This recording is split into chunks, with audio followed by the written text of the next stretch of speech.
if I were doing a gallery walk with the team in terms of making it interactive, here's an example of how the team might have started. So we get together, they've put up their icons and their steps, and this is how you might get started. And one of the benefits of doing things electronically is if I zoom into the different days, here's an example where the employee fills out an expense report.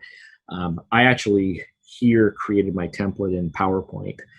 So prior to the work, each person could fill out a sheet for each one of their steps or their delays, and then they just imported their slides and put them in the locations right in the swim lanes. And by doing that, you're asking about doing a virtual walk. That's the kind of nice thing. I can actually insert, like you see here in the fill out the expense report, I can actually put in the template. People, if you're doing things like how you access Windchill, or if you're doing something in CAD, you can actually have a link where somebody, as they're walking through their steps, so the employee would start the conversation. If I'm simulating this, I fill out the expense report, they could hit a tab and actually show if people aren't familiar with that process, or if you were doing CAD or anything else, you can actually have an artifact that you pop in. If you're going to do that as part of your gallery walk, just make sure in the pre-work you tell people to do that, because you don't want people waiting around for other people to kind of juggle their activities. You saw how annoying it is when I got cut off for a few minutes. Picture that multiple times if people are jumping around. So as people are doing their gallery walk, though, this is actually one advantage. A lot of your value stream maps, the work is being done virtually. So take advantage of it. If people can actually link to something, they can pull it up as they're going through. Here's what I do. Here's what it looks like. Here's the challenge. So you can get a lot more visualization actually as you're going through. So in this example, the employee would talk about how they fill out their expense report.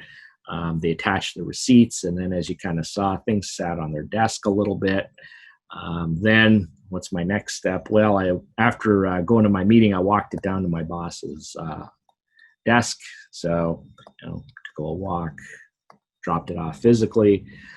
Then I would pass the baton on to the manager. So manager, what did you do next? Well, my job is to review and approve this thing. So that's about 10 minutes. Well, wait a minute, boss. You said you kind of did it at the beginning of day one, but I dropped that off actually on the morning of day one. And, weren't you out of the office? And, usually we've noticed it takes a while. Oh, you're right. I actually missed something here. That stuff usually doesn't quite happen as planned. So actually, that usually, in this case, I was gone in the morning. So it actually happened more in the afternoon.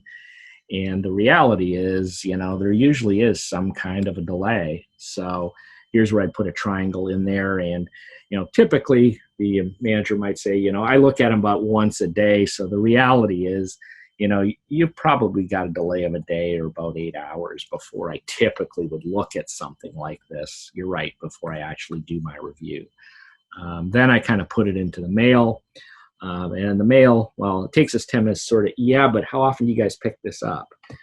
Yeah, that's right, actually. It didn't usually get picked up till the next morning, and that means it didn't really get processed. So if we kind of zoom out a little bit, that kind of means that while I teed off of this, a lot of these tasks actually didn't happen quite as closely as we saw. So we're going to need to move these a little bit. So I'm just going to slide all of that over a little bit, because there's kind of a transit timing here that's probably about a half a day or so. So then I can come back in. That person would say, yeah, you're right. You had a little bit of transit, so maybe I've got a little truck here. And maybe transit was 4 hours, and you kind of keep going. Then we kind of deliver to the accountant. So there's the mail person delivering the accountant, and I think you kind of get the gist of it. So each person would kind of walk through. As you can see, with this one, you can draw in certain details. It'll even auto-click and form triangles for you and so forth. So as you're going through this process, each person is kind of presenting.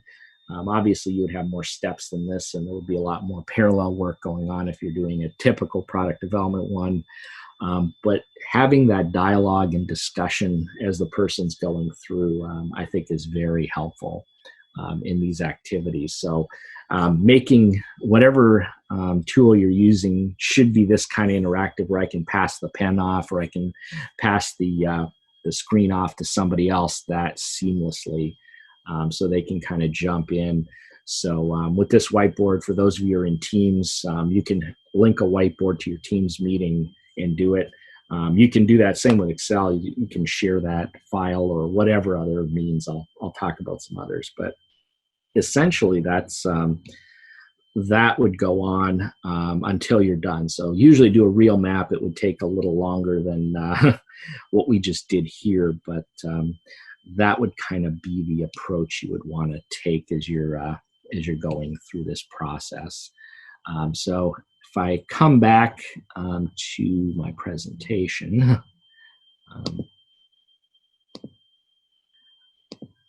what do we do with the map once we have it?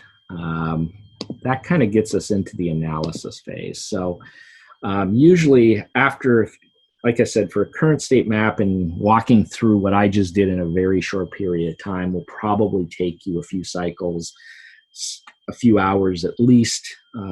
Like I said, probably 3 hours or so if it's a large enough value stream. Then I would have a pause, and here's the first homework assignment I would give people is, okay, we've walked the flow together.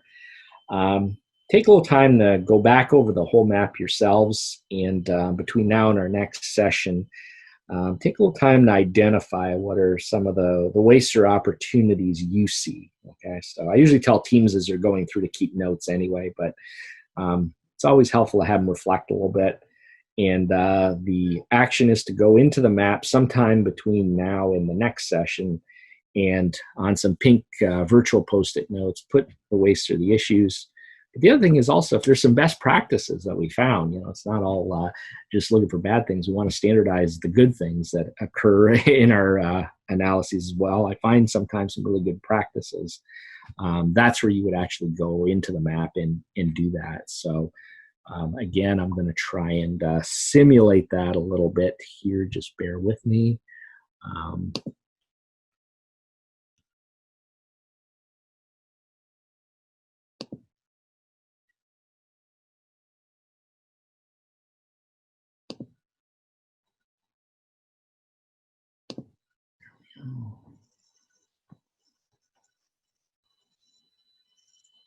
So here's kind of the entire map completed with all the icons and the conversations. So for teams, in this example, it's as easy as putting up a pink sticky note. Let's just say somebody was thinking here, why to approvers. Somebody else might have a sticky note in another swim lane asking, there seems to be a lot of handoff with the mail.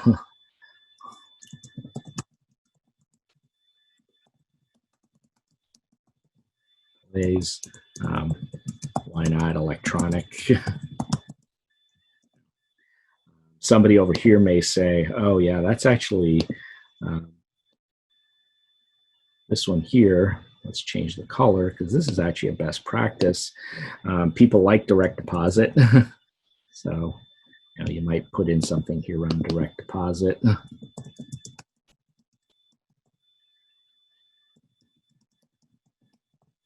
So keep it. And then your next session, you would go through all the sticky notes, really add a little more detail, make sure sometimes people don't put all the detail or it's not very clear. Let's understand the problem or the pain point. And if we can understand a little bit what's causing it, fantastic. And then you can ask each person to kind of go through their sticky note. And then you can either do this after or you can prioritize it right then and there. You can take these sticky notes, and what I've done is on the side here, we could say, all right, well, that's a good idea. Does this have a high or low impact? Let's say we're trying to reduce lead time, for example. And how much effort would it take to actually put this in? So here's one with the approvers. Well, that could save us a day or a half a day at least of time. So that certainly on a 4 or 5 day process could have some high impact, and just changing a policy is certainly one way we might be able to do that. So that effort's probably down here. If we want to make it electronic, that would probably have some big impacts in terms of saving time, but it's probably a little more effort. So that's probably in the upper quadrant over here, and so forth. So here you can again get some good dialogue, and each person can kind of create their sticky notes and move their sticky notes. So there's a little bit of ownership, and also just a chance for everybody to kind of interact.